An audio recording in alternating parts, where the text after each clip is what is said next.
দেখতে কিন্তু জিনিসটা বেশ কিউট।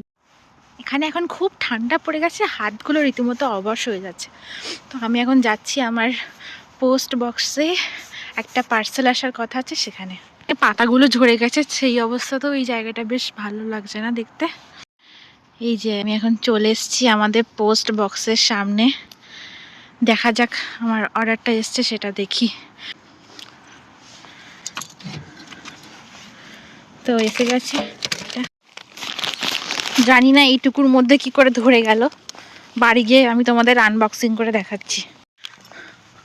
খুব ঠান্ডা পড়ে গেছে, নাক ফাঁক পুরো ঠান্ডা হয়ে যাচ্ছে। আমি এটা অর্ডারটা অনেক দিন আগেই দিয়েছিলাম, প্রায় 10 দিন তো হয়ে গেছেই। আর প্রতিদিনই আমি একবার করে টেমুটা গিয়ে চেক করি যে কবে আসবে কবে আসবে। তো আজকে আমার কাছে মেল, আমি একটু আগেও এটা দেখে গেছি পোস্ট বক্সটা, দেখছি তখন আসেনি, এখন খুলে দেখলাম যাই হোক এসছে। তো বাড়ি গিয়ে দেখি ওপেন করে যেটার মধ্যে কি আছে। আগে বিকেলে হাঁটতে বেরোতাম, এখন এই কদিন বেরোয়নি কারণ খুব সাংঘাতিক ঠান্ডা পড়ে গেছে। আর এই জায়গাটা তোমাদের আমি আগেই দেখিয়েছি।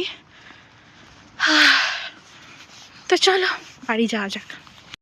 কোনো কিছু পার্সেল এলে আমার তো খুব আনন্দ হয়। বাড়িতে থাকলে তো প্রতিদিনই অনলাইন থেকে অর্ডার দিতাম, কিন্তু এখানে অতটা অর্ডার ফর্ডার দিই না। এখানে যতটুকু প্রয়োজন ততটুকুই দিই।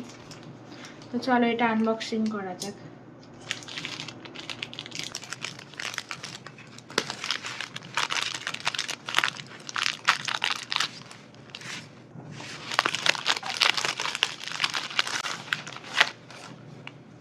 একটা আইব্রো ট্রিমার দিয়েছিলাম আমি, এসছে।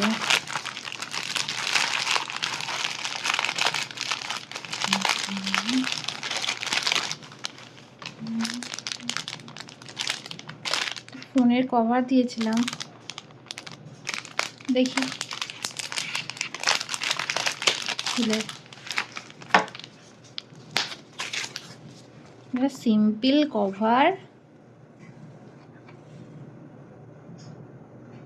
জানি না এটা ম্যাচ হবে কিনা। ছোট মনে হচ্ছে তো।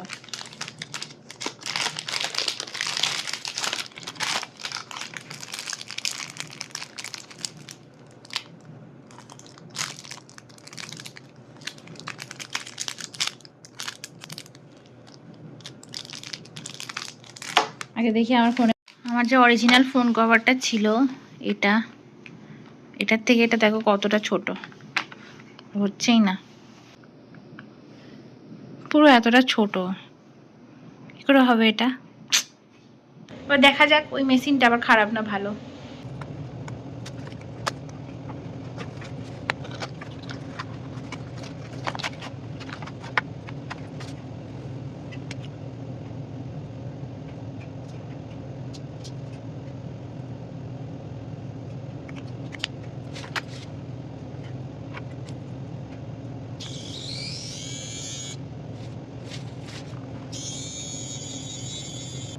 এটা আমি এই ভ্রু প্লাগ করার জন্য কিনেছি।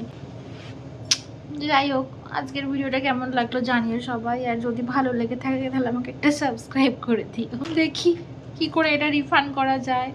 পুরো অনেকটা ছোট, পুরো এতটা মতন গ্যাপ রয়েছে আমার ফোনটা থেকে, এটা অনেকটা ছোট। এখন ওটাতে ভিডিও হচ্ছে, আমি খুলে দেখলাম ফোনটাতে। আমেরিকায় শীতকাল মানেই কিন্তু বৃষ্টি। এখন একটু থেমেছে যদিও, কিন্তু রাস্তাঘাট ভিজে আছে আর প্রচণ্ড ঠান্ডা পড়েছে। আমি এই যে ঘরের সামনে একটু বেরিয়েছি, এখানে রীতিমতো কাঁপছি থরথর করে, এত ঠান্ডা এখানে।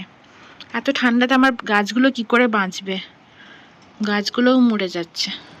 এই যে পুঁই গাছটা মরে যাচ্ছে, আর এই গাছটা তো আগেই লাল কালার হয়ে গেছে, মানে ফল কালার এটার মধ্যেও চলে এসছে, তাই এর পাতাগুলো লাল লাল হয়ে ঝরে যাচ্ছে। কুমড়োগুলো কিন্তু তরতাজা আছে, কারণ এখানে বাইরে মানে ঘরের ভেতরটা গরম আছে, বাট বাইরেটা তো ফ্রিজ দেখতে গেলে, কারণ সেই জন্যই হয়তো কুমড়োগুলো এখন এরকম টাটকা আছে। আর এই যে রাস্তার ওই পারে, ওই বাড়ি থেকেও দেখছি কুমড়োগুলোকে বাইরে বার করে দিয়েছে। হ্যালোইন অবশ্য অনেকদিন হয়ে গেছে, কিন্তু কুমড়োগুলো ভালো আছে বলে আমি রেখে দিয়েছি। এখন আমি ঘুম থেকে উঠে ভাবছি যে এই কভারটা নিয়ে আমি কি করব, টেমু থেকে কভারটা, কারণ এটা ফেরত দেওয়া খুব ঝামেলা রিটার্ন করা। যদিও এই কিউট আয়নাটা দেখতে খুব সুন্দর, ফোনের কভার তো পেলামই না, যেটা আমার খুব দরকার ছিল। আমি এই আয়নাটা নিয়ে কি করব? কিউট একটা আয়না। দেখা যাক, এটা আমার ফোনের কভারের পিছনেই লাগিয়ে দেবো। ভাবছি সারাদিন এই বৃষ্টির ওয়েদারে আমি কি করে সময়টা কাটাই। যাই হোক, ভিডিওটা এখানেই শেষ করছি। আপাতত এডিটিংয়ে নিজেকে যুক্ত রাখি, যাতে সময়টা আমার তাড়াতাড়ি পার হয়ে যায়। দেখা হচ্ছে আবার পরের কোনো ভিডিওতে। সবাই ভালো থেকো, টাটা।